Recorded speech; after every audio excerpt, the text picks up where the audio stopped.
Good morning mga idol. Mga idol, ngayong araw mga idol, luluto tayo ng ulam.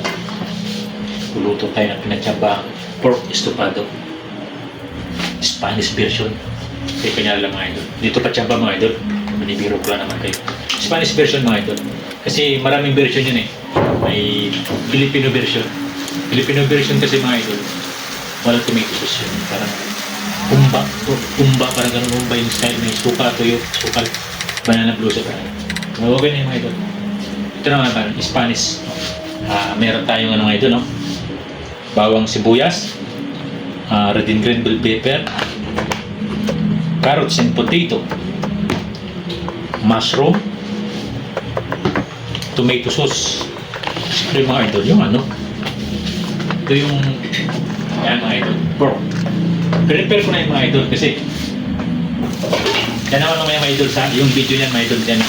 Panorin nyo na lang din. Yung mga idol na siyempre tayo, mapanimpla natin, paminta, bili. Yung mga idol, luluto na tayo mga idol. Ay, sandali.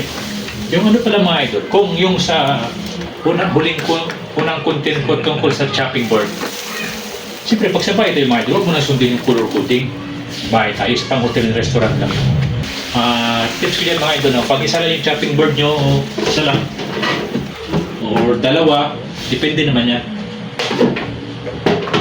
Pag isa lang mga idol, halimbawa una mong ginamit sa karne, then maghihiwa ka ng gulay, hugasan mo muna, sabunin mo, punasan mo ng tuyong tela, malinis, saka mo gamitin para sa mga gulay, para maiwasan natin yung cross-contamination na sinasabi mga idol.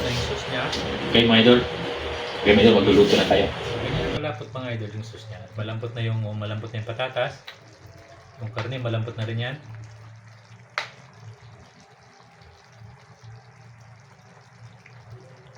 Kuha akong tinikman ko na kanina. Lasa. Lagyan natin yung mushroom.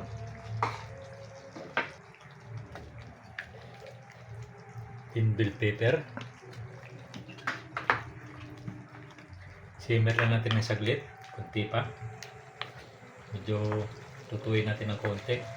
Lakas natin yung apoy ng konti.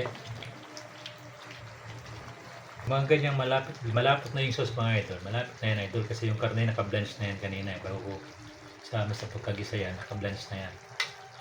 Tignan na rin yan bro.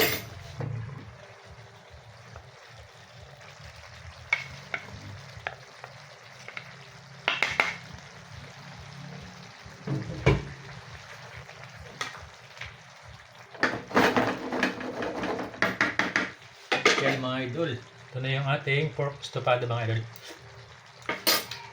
Sana mga idol na gustuhan nyo yung content natin na ngayon mga idol. Salamat!